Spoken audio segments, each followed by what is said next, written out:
গুপ্ত সংঘ ইলুমিনাতির অজানা ইতিহাস। ইলুমিনাতি নামটার সাথে পরিচিত নয় এমন পাঠক সংখ্যা সম্ভবত খুবই কম।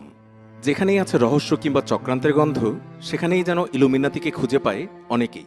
ষড়যন্ত্রতত্ত্ব আর ইলুমিনাতি যেন একই মুদ্রার দুপিঠ। কি এই ইলুমিনাতি? কিভাবেই বা তারা এলো? কতটুকুই বা কঠিন বাস্তব আর কতটুকুই বা কল্পনা? দূরবীনের আজকের এই প্রতিবেদনে থাকছে গুপ্ত সংঘ ইলুমিনাতির অজানা ইতিহাস। চলুন ঘুরে আসি এই সিক্রেট সোসাইটির জগৎ থেকে। ঘটনার শুরু বলা চলে জার্মানির দক্ষিণ পূর্বের রাজ্য ব্যাভারিয়াতে। ব্যাভারিয়া আবার জার্মানির বৃহত্তম রাজ্য, যার রাজধানী মিউনিক। সেখানের ইংলস্ট্যাড ইউনিভার্সিটির খ্রিস্টীয় আইন ও ব্যবহারিক দর্শনবিদ্যার প্রফেসর ছিলেন অ্যাডাম ওয়েইশাফট। ইউনিভার্সিটিটি তখন সম্পূর্ণই জেসুইট প্রভাবে, অর্থাৎ পুরোই খ্রিস্টীয় আইনকানুন মেনে চলে। যে কেউ যার কিনা খ্রিস্ট ধর্মের প্রতি আনুগত্য কিছুটা কম, তাকে পোহাতে হতো নানা সমস্যা। অ্যাডাম তখন চিন্তা করলেন এমন এক গুপ্ত সংঘের, যার মাধ্যমে তিনি আলোকায়ন বা এনলাইটমেন্ট করতে পারবেন। আর এই গুপ্ত সংঘের সদস্য হবেন একদম চূড়ান্ত পর্যায়ের যারা বুদ্ধিজীবী তারাই। তখন কিন্তু আরেক গুপ্ত সংঘ ইতিমধ্যেই ছিল, যার নাম ফ্রি মেশনারি। কিন্তু অ্যাডাম দেখলেন ফ্রি মেশনদের সঙ্গে যোগ দেওয়াটা অনেক খরচের ব্যাপার। তাছাড়া তার নিজের ধ্যান ধারণার সাথে এই ব্যাপার স্যাপার তেমন যায়ও না। তাই তিনি নিজের ধ্যান ধারণা মোতাবেক এক সংঘ খুলে বসার পরিকল্পনা করলেন। আর তাতে থাকবে ফ্রি মেশনদের মতো ধাপে ধাপে ঊর্ধ্ব র্যাঙ্কিংয়ে উঠবার সিস্টেম। প্রথমে তিনি তার সংঘের নাম রাখলেন কভনেন্ট অব পারফেক্টেবিলিটি। কিন্তু এই কিম্বুৎকিমাকার নাম তার নিজেরই পছন্দ হলো না। মে মাসের 1 তারিখ, সালটা 1776, সেদিন অ্যাডাম আর তার 4 জন ছাত্র মিলে এই সংঘ শুরু করলেন। এই সংঘের প্রতীক হল গ্রিক জ্ঞানদেবী মিরান্ডার প্যাঁচা। অ্যাডাম সদস্যদের জন্য ছদ্মনামের ব্যবস্থা করলেন। অ্যাডামের নিজের নাম হল স্পার্টাকাস, তার ছাত্র ম্যাসেন হসেনের নাম হল অ্যাজাক্স, এরপর মার্জের নাম হল অ্যাগাথন, আর সুটরের নাম হল ইরাসমাস রোটারোডেইমাস। কিন্তু সুটরকে তিনি পরে বহিষ্কার করে দেন, কারণ সে ছিল অলস। 1778 সালের এপ্রিল মাসে সংঘের নাম হল ইলুমিনাতি, যার অর্থ যারা কোনো বিষয়ে বিশেষভাবে আলোকিত বা জ্ঞানার্জনের দাবি করে। সে সময় সংঘের সদস্য ছিল 12 জন। গ্রীষ্ম যেতে না যেতেই সেই সংখ্যা দাঁড়ালো 87। কারা হতো সদস্য জেনে অবাক হবেন। সচ্চরিত্র খ্রিস্টান ছিল তাদের কাম্য, আর সকল প্রকার ইহুদি এবং মূর্তিপূজক ছিল নিষিদ্ধ এই সংঘে। এমনকি নারী, ধর্মগুরু এবং অন্য সিক্রেট সোসাইটির সদস্যরাও নিষিদ্ধ ছিল। স্বাগত জানানো হতো ধনী, শিক্ষানবিশ আর 18 থেকে 30 বছরের তরুণদের। ধীরে ধীরে ইউরোপ জুড়েও ছড়িয়ে পড়ল ইলুমিনাতির শাখা। তবে একদম সেকুলার হওয়ার কারণে ইলুমিনাতির অভ্যন্তরে ধর্মবিদ্বেষ চোখে পড়তে লাগলো। 1782 সালের দিকে ইলুমিনাতিতে 3টি শ্রেণীর সূচনা করা হয়। ক্লাস 1 হলো যারা সদ্য যোগ দিয়েছে, ক্লাস 2 হলো একটু উচ্চ পর্যায়ের যারা, আর ক্লাস 3 হলো সবচেয়ে গোপনীয় জ্ঞানের অধিকারী যারা। 1784 সালের শেষে মোট সদস্য সংখ্যা হয়ে যায় 650 জন, যদিও অ্যাডাম দাবি করেন সংখ্যাটা 2500। তবে অ্যাডাম চেয়েছিলেন ইলুমিনাতি সিক্রেট সোসাইটির কথা খুবই গোপন রাখতে, যেন ঘুণাক্ষরেও তা রসি ক্রুসিয়ানরা না জানে। রসি ক্রুসিয়ান হলো আরেক গুপ্ত সংঘ এবং ইলুমিনাতির পুরোই বিপরীত, কারণ ইলুমিনাতি বিশ্বাস করত সেকুলারিজমে, আর রসি ক্রুসিয়ানদের বিশ্বাসের কর্ম ছিল জাদুবিদ্যা নিয়ে। অন্তত তৎকালীন ইলুমিনাতি সেটাই বিশ্বাস করত। ইলুমিনাতি থেকে তাহলে কিভাবে সদস্য রিক্রুট করা চলত? সেটা হতো একদম নীরবে এবং গোপনে। অনেক ক্ষেত্রেই তা ব্যক্তিগতভাবে যোগাযোগের মাধ্যমেই হতো, কিন্তু তারপরেও রসি ক্রুসিয়ানরা তা জেনে ফেলল, তাও আবার এমন একজনের কল্যাণে যে কিনা ছিল 2 সংঘেরই সদস্য।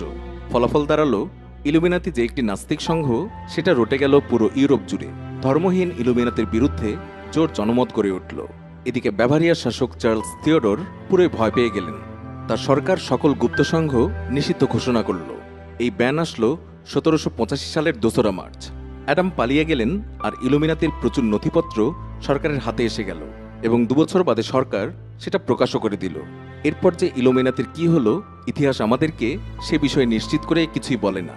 1798 সালের কিছু আগে John Robinson proofs of a conspiracy নামের একটি বই লেখেন, যেখানে দাবি করা হয় ইলুমিনাতি এখনও জোরসে বেঁচে আছে, এবং তা বহাল তবিয়তে।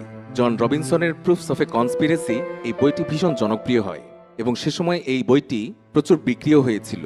বইতে বলা হয় যে 18 শতকের শেষ ভাগের সেই ফ্রেঞ্চ বিপ্লবের পেছনের কলকাঠি নাকি আসলে ইলুমিনাতি নেড়েছে। জন রবিনসনের এই বইটি সমুদ্র পাড়ি দিয়ে পৌঁছে যায় নতুন আমেরিকাতেও। সেখানে রেভারেন্ড মোর্স ও অন্যান্যরা প্রচার করলেন ইলুমিনাতির বিরুদ্ধে। কিন্তু এই হুজুগ কমে গেল 1800 সালের পরপর। মাঝে মাঝে অবশ্য তখন মেশন বিরোধী আন্দোলন মাথাচাড়া দিয়ে উঠত। বর্তমানকালে নানা সংঘই ইলুমিনাতি নাম দিয়ে নিজেদেরকে দাবি করে যে তারাই সত্যিকারের বাভারিয়ান ইলুমিনাতি। তবে তারা কেন যেন গোপনীয়তার কোনো ধার ধারেন না, আর সেটাই আসলে প্রমাণ করে যে তারা সত্যিকারের ইলুমিনাতি অবশ্যই নয়। এমনকি তারা নিজেদের অফিসিয়াল ওয়েবসাইট আছে বলেও সে কথা প্রচার করে থাকে। মজার ব্যাপার হচ্ছে, তাদের সেই কথিত ওয়েবসাইটে মজার মজার গ্রাফিক্স সহ কিছু বিজ্ঞাপনও রয়েছে। বর্তমান $1 নোটে আমেরিকার গ্রেট সিল দেখা যায়, সেখানে পিরামিডের উপর এক চোখ দেখা যায় যার নাম আই অফ প্রভিডেন্স বা all seeing eyes of God. এছাড়াও ল্যাটিন ভাষায় কিছু লেখা আছে যার ইংরেজি অর্থ out of many or one. এছাড়াও লেখা আছে new order of the ages. Illuminati তত্ত্ব বিশ্বাসীগণ মনে করেন এই এক চোখ প্রমাণ করে আমেরিকা ইলুমিনাতির দখলে আছে। পিরামিডের নিচে রোমান সংখ্যায় লেখা আছে 1776। অবাক করা ব্যাপার হচ্ছে, এই ইলুমিনাতিও 1776 সালে প্রতিষ্ঠিত। অবশ্য অনেকেই বলে থাকেন এই 1776 ওখানে লেখার কারণ যে আমেরিকা 1776 সালে স্বাধীনতা অর্জন করে। জন রবিনসনের সেই বইয়ে দাবি করা হয় যে ইলুমিনাতি বেঁচে আছে। শতাব্দীর পর শতাব্দী পেরিয়ে গেলেও সে মতবাদ রয়ে যায়। চলুন এক নজরে দেখে নেওয়া যাক কি কি ষড়যন্ত্র তত্ত্ব প্রচলিত আছে ইলুমিনাতির নামে। 1. প্রচুর ষড়যন্ত্র তত্ত্বমতে শক্তিমান সিক্রেট সোসাইটি ইলুমিনাতি মূলত এ বিশ্বের সকল প্রধান ঘটনা নিয়ন্ত্রণ করে। 2. ফ্রেঞ্চ বিপ্লবের সূচনাও ইলুমিনাতির হাতেই। 3. নেপোলিয়নের ওয়াটারলুলু যুদ্ধের ফলাফল ইলুমিনাতি নির্ধারণ করেছিল। 4. আমেরিকান প্রেসিডেন্ট কেনেডির হত্যাকাণ্ড আসলে ইলুমিনাতি করিয়েছে, কারণ তিনি বাধা দিচ্ছিলেন এই ইলুমিনাতির কাজে। 5. ইলুমিনাতির কাজ হচ্ছে নিউ ওয়ার্ল্ড অর্ডার ত্বরান্বিত করা, আর এই অর্ডারের মাধ্যমেই সারা বিশ্ব থাকবে ইলুমিনাতির হাতের মুঠোয়। 1991 সালে নিউ ওয়ার্ল্ড অর্ডারের কথা প্রেসিডেন্ট জর্জ বুশ সিনিয়র তার ভাষণে উল্লেখ করবার পর এই তত্ত্ব তুমুল জনপ্রিয়তা পায়। 6.